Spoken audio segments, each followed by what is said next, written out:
Hang on. Excited. Lorinda took a listing in her first week or so in the business. So congratulations. Now it's recorded and the whole YouTube universe will know about it. Thank you. I'm excited. Welcome back, Candace. Who's got something Thank you. to tell me Good to be today? back. Who's got some good news? Anybody? Man, you got I'll share. I listing picked all up a weekend. random new client. Roxy Hernandez had actually posted a pocket lease on the Razzle Rocks group, and I'm trying to work it out. But yeah, I picked up a new client because of it. Okay, so you got a leasing lead from her, you're saying? Yeah. Well, it was just good timing. I'm part of an East Cobb group on Facebook, and someone had posted that their niece was looking for an apartment. Literally that day I saw Roxy had posted about it. So I told her to have her niece call me. So now I'm working with her. You know what I'm gonna say, don't you? Not exactly, but Okay, well, first of all, you didn't get lucky. You committed to putting yourself in that spot at that time. correct. I was very intentional about it. Okay, so anything that comes from that is well earned. It's not luck, if that makes sense. Well, I chalked it up to good timing, I guess. Well, everything is good timing when you're prepared and you're there. There you go. I only say that, I don't want you to think that I don't want you to discount your win, right? You prepared for the win, you got dressed and showed up for the win, and then you got the win. And therefore you earned it. So this business is not about luck. This business is about putting yourself in front of clients, right? And that's exactly what you did. So I don't want you to think that if you see somebody who's selling a lot of homes, that they're just really lucky. They just put themselves in a lot of situations that were going to result in opportunity, right?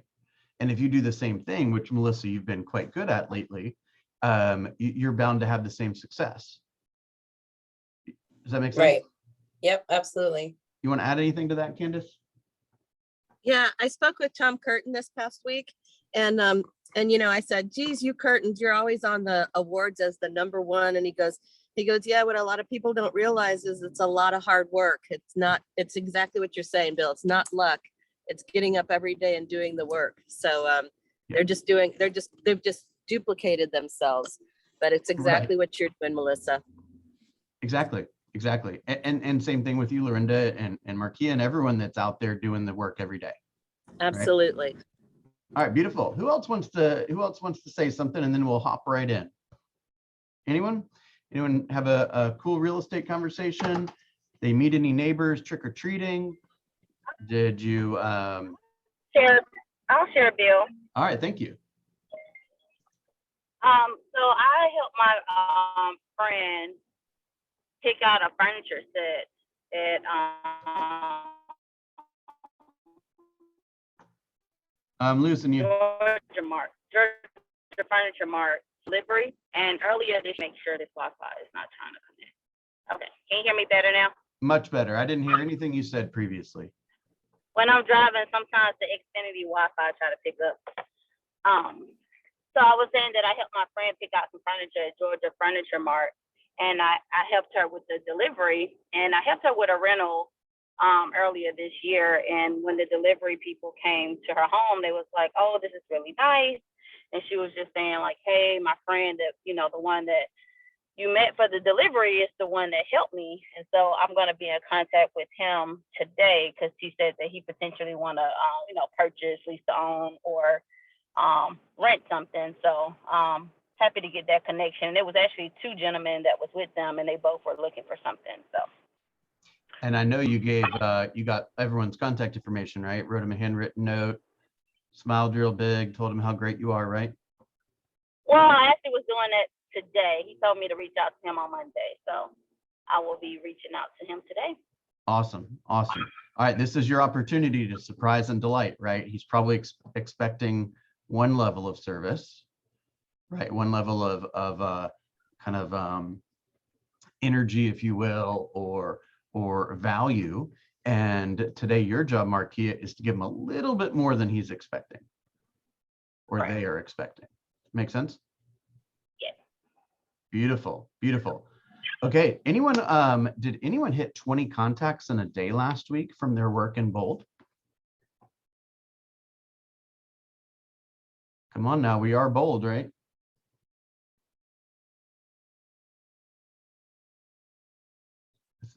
You guys are going to get a little lecture next week at bold if you don't do your homework now.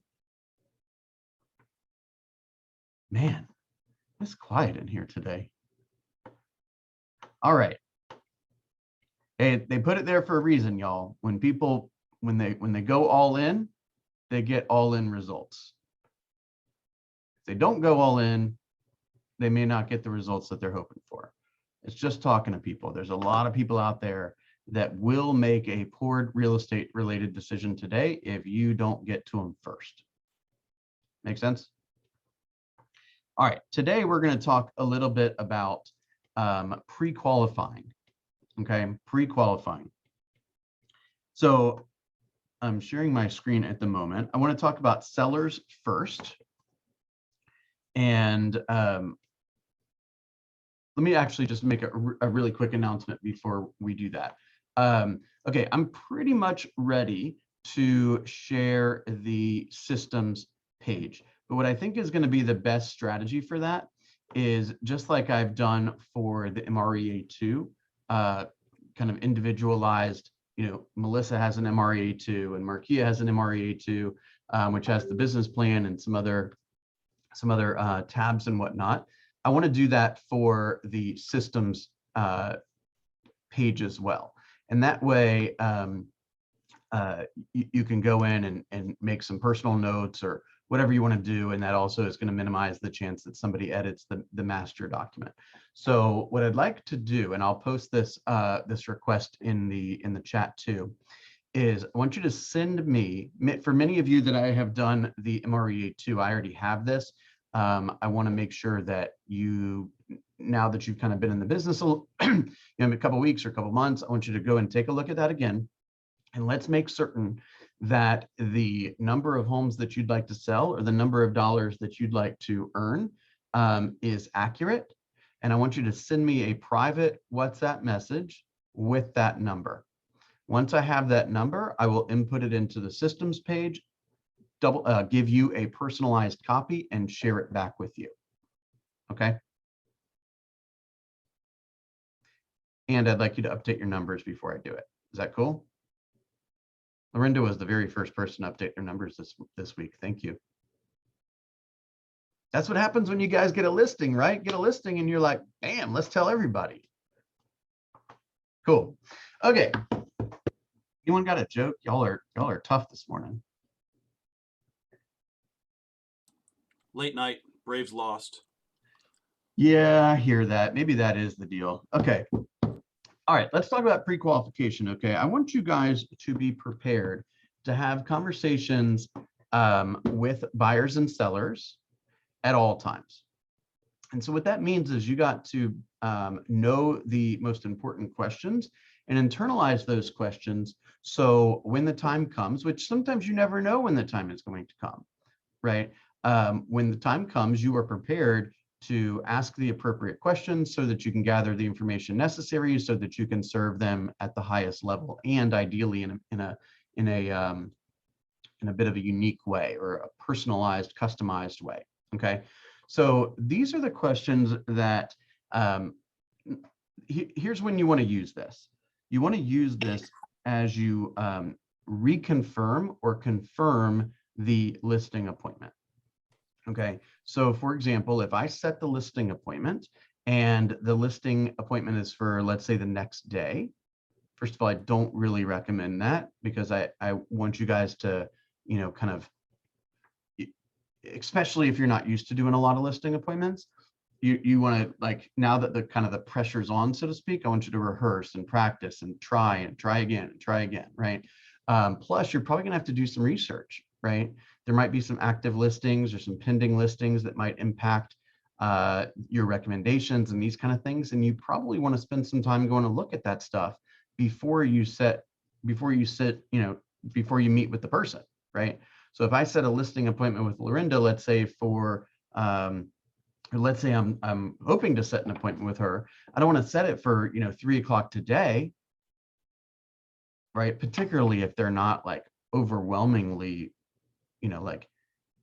trying to meet at some kind of crazy deadline or something. Give yourself like, hey, I've got an available slot, at 5 o'clock on Tuesday or 8 a.m. Monday or Wednesday or something like that. Give yourself a little bit of time to go out and see the competition, right? Because if you don't do that, there's a very good chance the seller may know more about the competition than you do, right? And if that's the case, then what we have to do is make sure that where we set ourselves up for us not being the authority or the expert, right? Because if they know the market better than we do, then maybe we should ask them what the price is. They're hiring us and paying us big bucks, by the way, to do the opposite, right? So we have to learn the market and specifically what's going on right now with that property and anything else that a future buyer might consider, right? So first of all, you want to give yourself just a tiny bit of time, right? Let's do a little bit of research first. Okay. If by chance that is not possible, then what I would do is as soon as I'm done setting the appointment, I would say, hey, I have a couple of very important questions to ask you. Do you have just a couple of moments? So that I'm, as we see here, before I come out to your home, there are a few questions that I need to ask to be fully prepared and to save you time. Do you have a few minutes right now? So you do this in one of two places, either on a short-term appointment, you'd go ahead and do it at the end of the call. Okay, if you got a little bit more space and let's say you're going to reconfirm the appointment the next day or the day after that or something, then I would call them and say, reconfirm the appointment, right? Hi, good morning. This is Bill Linkwald with the Family Homes Group at Keller Williams Realty, calling to confirm our appointment, this should say our appointment on Tuesday at 4 p.m. Does that time still work for you? Okay. Before I I love this line. Okay. Before I come out to your home or your house, there are a few questions I need to ask to be fully prepared and to save you time. Now, what do you think a seller hears when you say those two phrases? I want to be fully prepared and I want to save you time. Sounds pretty good, right? Yeah. Okay, keep in mind, 99.9999% of real estate agents are not going to ask these questions. And that is exactly why they're going to appear unprepared. And there's going to be no evidence whatsoever that they care about the seller's time. And it will become even more obvious when you say that. So you say, so that I can be fully prepared and save you time. Right? You have a few minutes right now. Great. Okay. When we last spoke, or Tuesday when we spoke, you said you wanted to sell your home and move to Detroit, correct? Right? And they say, yep, great. How soon do you need to be there? Right? And they say, oh, we need to be there, by February 1st. Wonderful. If I were to sell your home in the next 30 days, would that pose a problem for you? Why do you think we say that? To let them know that we can possibly do that and it would not be impossible to get it sold quick. It would not be impossible for you to get this home sold quick. I can't speak for anyone else in their own marketing plans. Make sense? All this stuff is about differentiation. Remember, people make decisions with comparison. I like Lorinda because she's saving me time.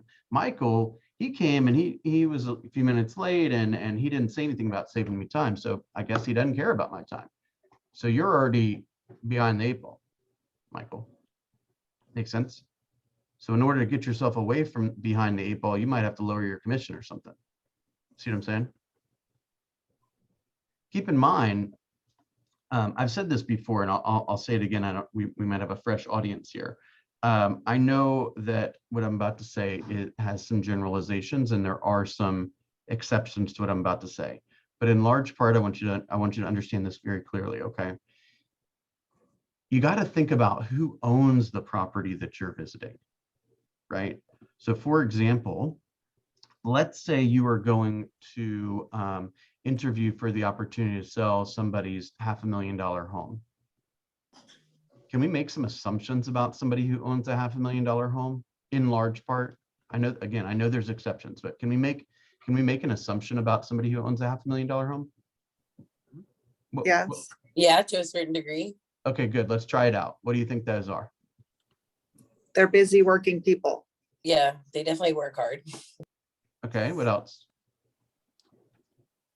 They're They're successful. particular about their expectations. Very much so. Good job. What else? They know a lot of people in real estate possibly that could be competitors for me. Yes, and just as true is they know a lot of people, which means if you blow them away, then you'll get more support. But I'll give you that one. What else? Melissa, you said something. You had something else to say, I think, right? I'm not exactly, I'd say. Okay, I don't want to assume this, but like if they own a house like that, like I'm gonna assume they have possibly other investments or more other money that they put other places. that may be so. That's not the direction I'm going. Okay, let me make sure I don't give somebody permission to put their foot in their mouth. Let me just tell you what I'm thinking. If somebody owns a home like that, they probably have some type of supervisory job, right? They are not at the bottom of the totem pole, right? They're not an entry level $25,000 earner, right? Meaning they have some form of authority at work, most likely. Is that fair? Mhm. Okay. Now, when you have authority at work, what does that mean? It means a project comes across your desk and you say to yourself, which person on my team is going to do this? Because my job is to supervise that person. My job is not necessarily to do the work. Y'all follow that? Which means they want you to behave in the same capacity. So somebody that's, let's say a six-figure earner, or a little bit more than that, they want to be able to identify a task that needs to get accomplished and let somebody else do it because they're busy, right?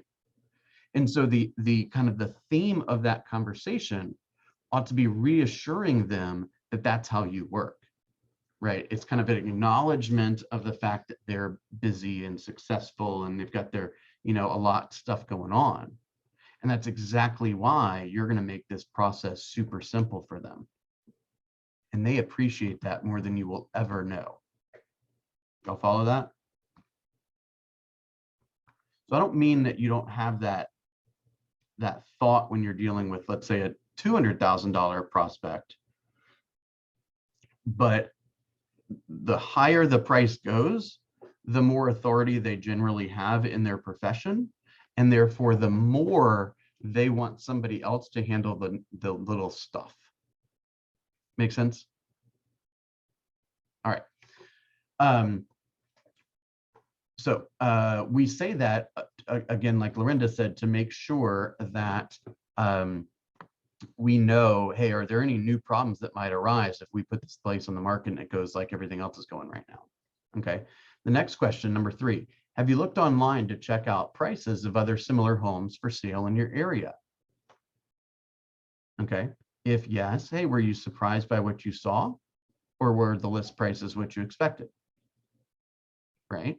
So what I'm trying to figure out is how much of how studied is this person, right? Is this somebody that is, a super, a super high C or a super high D, or, are they relying on me to do all the research, or are they gonna, be like, hey, well, that home was 2,400.5 square feet and this one's 2,402.5 square feet. So like my home must be more expensive, right?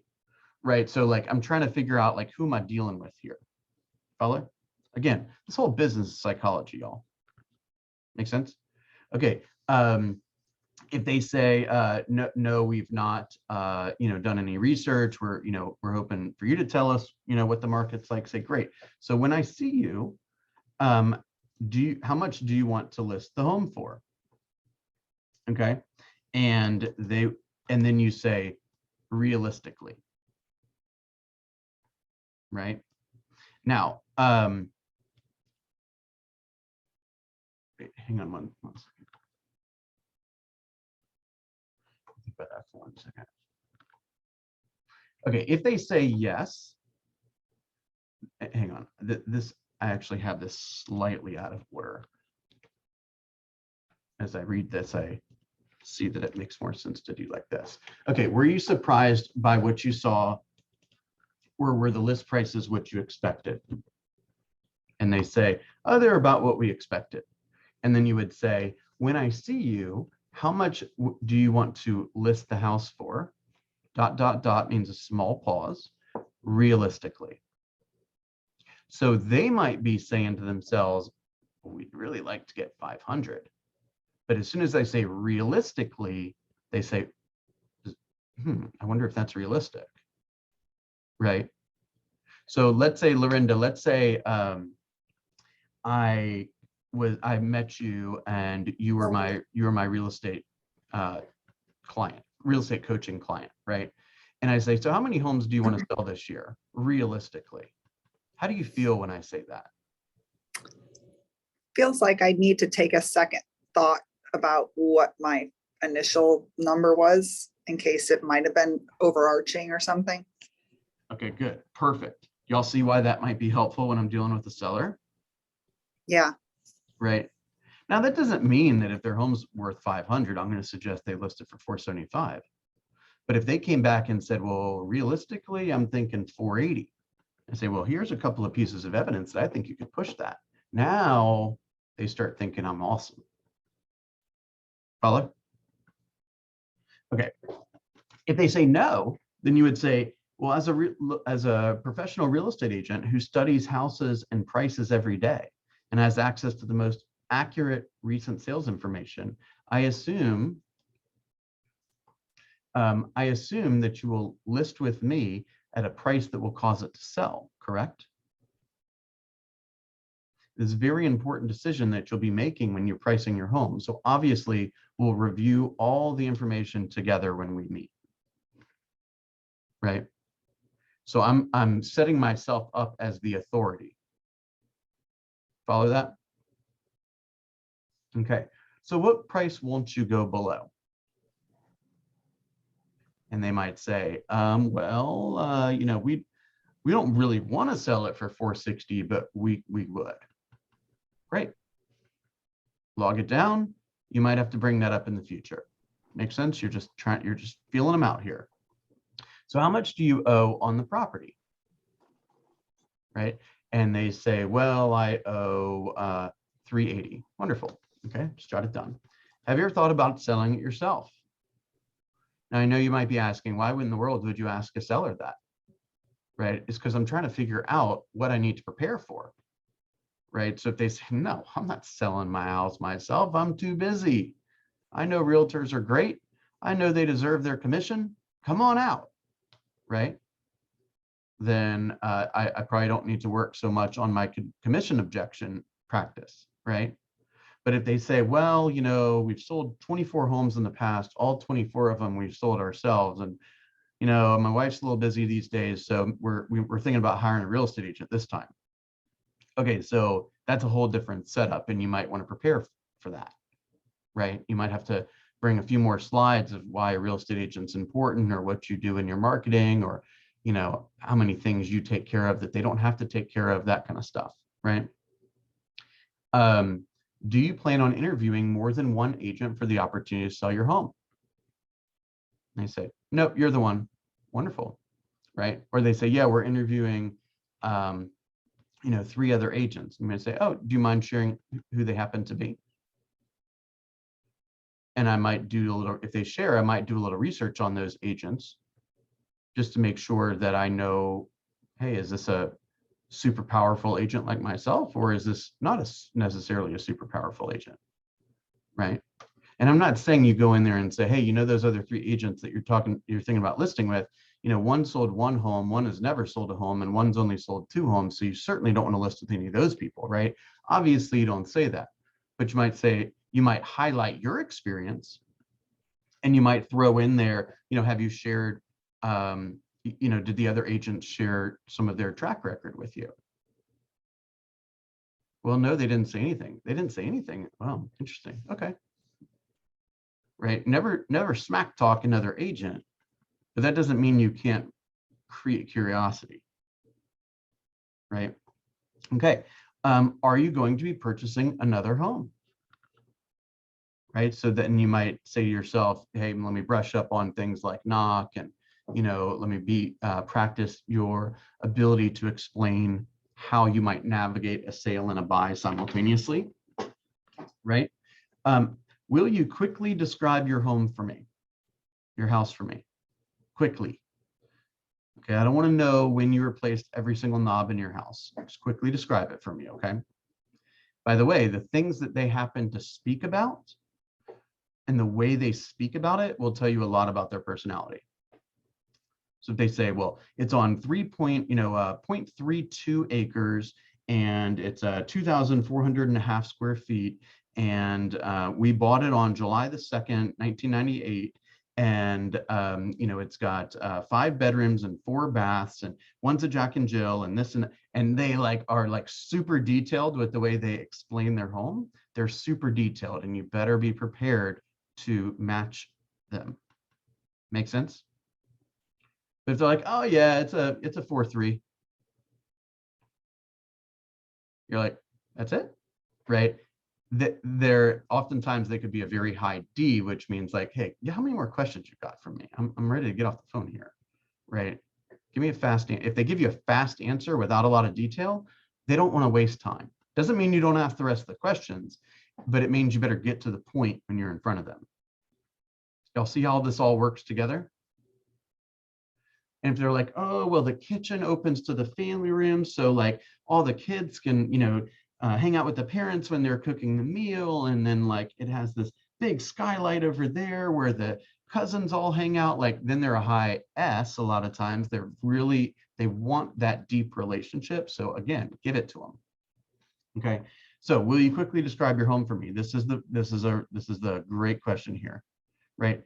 How would you rate your home on a scale from 1 to 10? And they say it's a 7.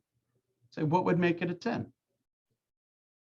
And that's exactly when they'll tell you all the things that needs to be done, more or less, or that are potential drawbacks, like, you know, hey, it's on a huge hill, or hey, there's really no backyard, or, you know, we still have the wallpaper up, or, you know, it's a really old roof, or, you know, the 2 bedrooms smell like cats because that's where we keep the cats, right? They'll tell you all the problems, and they'll most likely tell you all the problems you're going to hear later once the showings happen, right?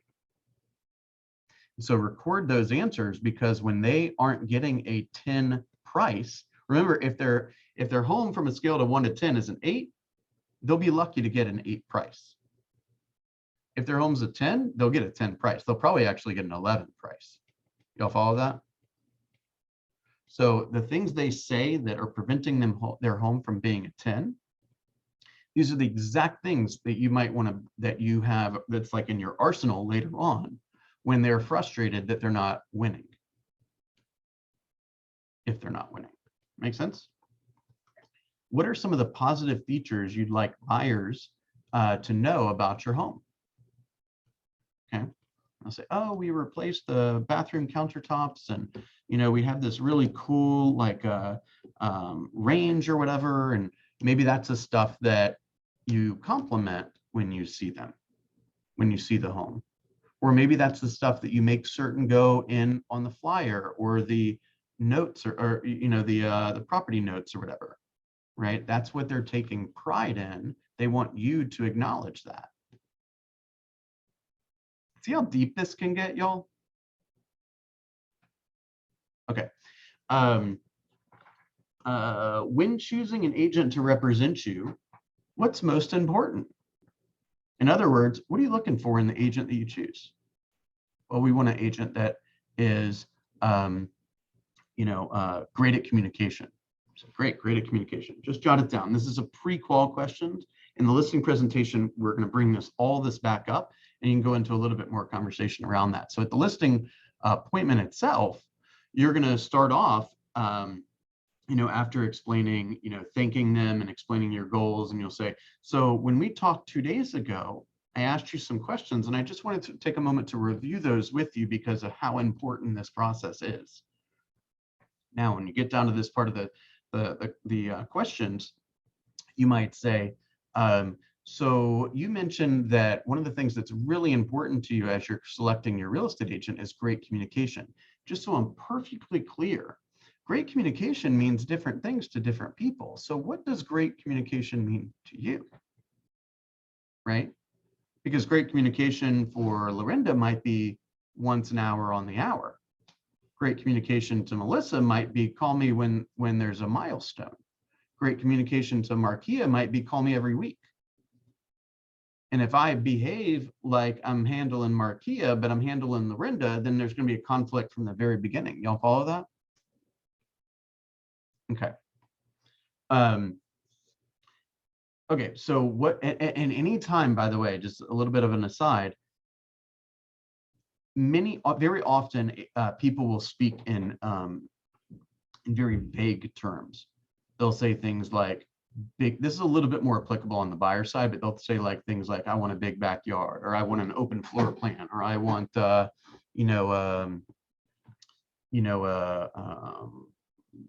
pretty community or something like that, right? It's very vague. So you might say, hey, big backyard means, having a big backyard, the definition of a big backyard is different for each type of person, right? So can you share with me, how would I recognize a big backyard for you, right?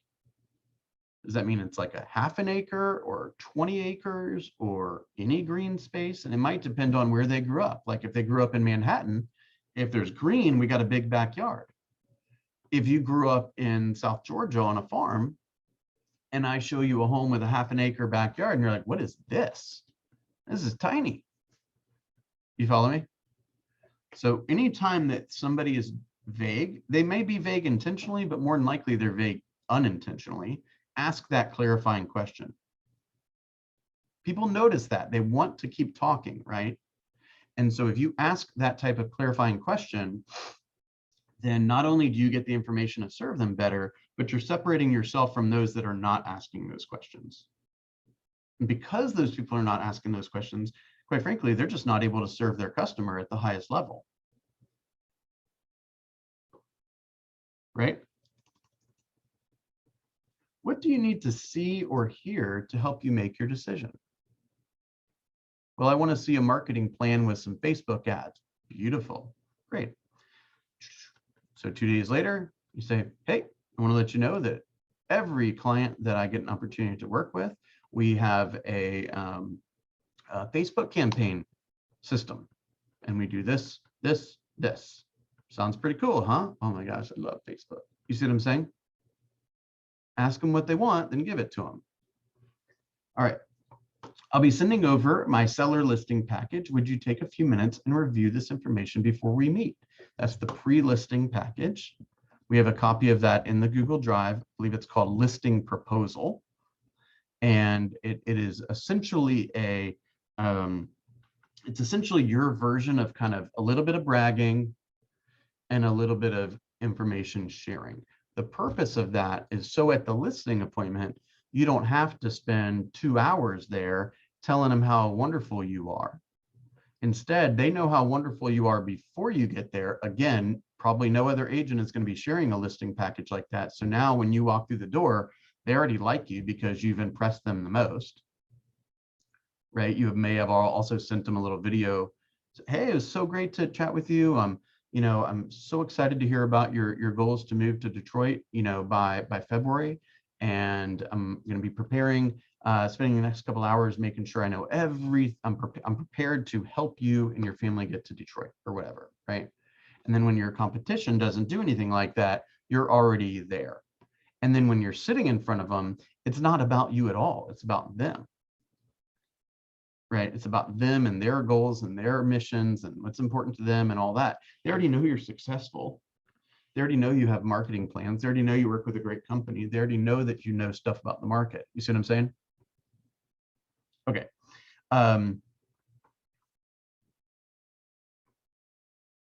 Okay, so Melissa, when we're together on Thursday, if what I say makes sense and you feel comfortable and confident that I can sell your home and put the most money in your pocket, are you prepared to get the process started so that I can help you and your family get one step closer to Detroit? And they'll say yes. And you'll say, okay, this might be a good one. Or they'll say, well, we'll see. I'm meeting a few other agents. Say, great, okay. So we're getting a tiny bit of pushback, no big deal. It's normal. I would probably say the same thing. Again, you're just testing it out, right? It's like you're flirting kind of. I mean, you're just kind of seeing how it goes, right? You're testing the waters. Okay. Do you happen to have any questions to ask me before I arrive? Right? And they'll say, yeah, I inherited this home from my mother, and like we haven't signed all the paperwork and these kind of things. And so I'll probably have some questions about that. Say, great. And you email Current, hey, can you give me a 5-minute summary of how this stuff works and what phrases I need to be familiar with and what needs to be signed and how it needs to be signed and all that, so that I can go and know the answers. Follow what I'm saying? Prepare. Okay. I've only spoken to you, Melissa. Are there any other decision makers that we should speak with before I come over on Thursday? Oh yeah, my husband too. Great. So he'll be there on Thursday at 2? Yeah, perfect. I don't really want to do the appointment twice. So if they're like, well, my husband's got a football game or something that night, so it'll just be me. Say, hey, is there any other day where where all the decision makers can be together at once? Right, and aim for that. This is a good one. So you know, our meeting. Why I keep saying our meeting will only take about 30 minutes. Will that be okay? What do you think I'm doing that for? You are showing your client that you value their time as well as yours. Well said. Exactly. Well, I also don't want people to know, like, if I don't want them to be thinking to themselves, dude, when is this guy gonna leave? Right? Number one. Number two, It always gets really uncomfortable when you want someone to leave your house, but you don't know how to tell them to leave. Yeah, exactly. And they're not picking up on any of the clues or any of that kind of stuff, right? So it's also helping me establish boundaries. I don't want to be there 2 hours.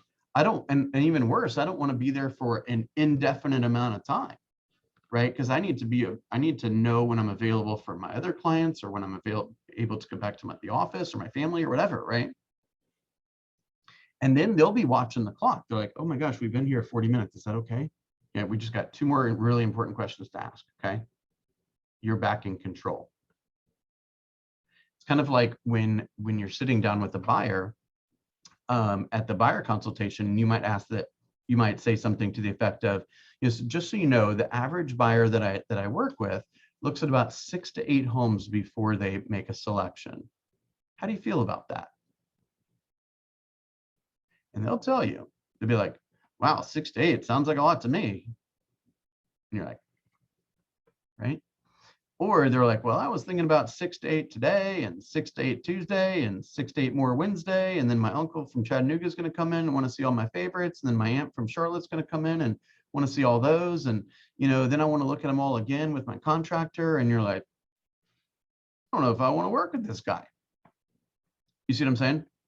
So you ask the question, shut your mouth, let them tell you how it's going to be working with them, because you're going to spend a lot of time with these people over the next couple months. Right. And we are going to, our energies are going to collide. And if they don't have a good energy, then that is going to impact my ability to serve them and my other clients and my family and all y'all, etc. You see what I'm saying? So I don't want a bunch of negative stuff coming into my world. Make sense? So when I say 6 to 8 homes, the other, let's say it's somebody's like, it sounds reasonable. Then if they haven't found their home after the 8th home, they're like, Bill, you think we can look at one more? Right? It's like, I don't want to mess up your averages, but can we just do this one? I think I'm really going to like it. It just changes everything. Y'all see that? You create whatever reality you want to create for them. Okay. All right, wonderful. I look forward to meeting you Thursday at 2 o'clock. All right, what'd you guys think about this?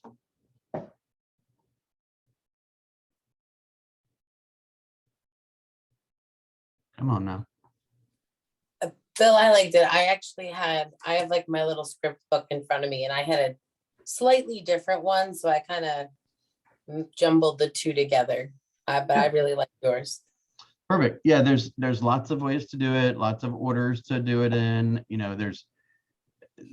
There's so many different ways to do it, guys. But the questions that I asked are there for a specific reason, and they appeal, or they are. Let me rephrase that. They're kind of more relevant for different types of personality characteristics or traits, and when they answer them, you will get a lot of information.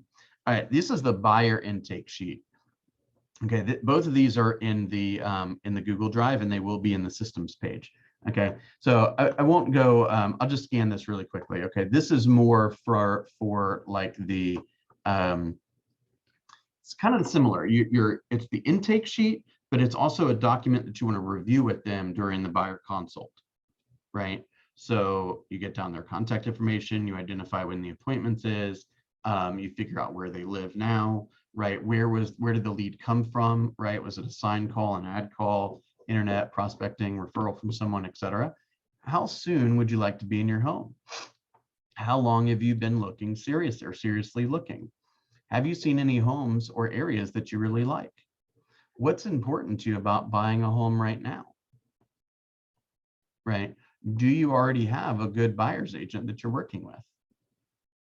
How much money do you have set aside for down payment and closing costs? If they say, I don't have anything, they're probably not going to win in this market, right? Because they got to have down payment, closing costs, etc. Right? Have you already started working with a mortgage company or a lender? Right? Do you have a home to sell before you close on your next home? Are you currently in a lease, and when does that lease expire? Right? Besides you, are there any other decision makers? Tell me briefly about what you're looking for. Right? All right, fortunately, all we need to do now to get you one step closer to your new home is to set up a time to get together so we can get on the computer and start finding the house that you want. Won't that be great? Great. So which is better, Thursday at 2 or Friday at 4? Follow me? I know we went through that one a little bit quicker, but does that, is today helpful? Okay, any other thoughts, questions, feedback, anything? Okay, just a couple things that I'm going to request that you do. Send me the number of dollars that you want to make next year and the number of closings that you want to have, or whatever you know about that. I will pop that into the systems file and send you the systems file when you're ready, as soon as you have updated your numbers. And for those in bold, I'm going to ask you, let's set great examples for your peers this week, okay? The commitment is 20 contacts per day, right? If I texted people, I could probably get 20 contacts before 10 o'clock. So it's not that much work, guys. It's just talking to people. We're pushing you to step slightly out of your comfort zone, and so that you can be stretched, right? It's like a rubber band. When you stretch it, it can't go back, right? When you've stretched yourself and you know 20 is possible, doing 5 seems like you could do it in your sleep. Make sense? All right, everyone. Have a wonderful day. Thanks, Bill. Thank you, too. Bill.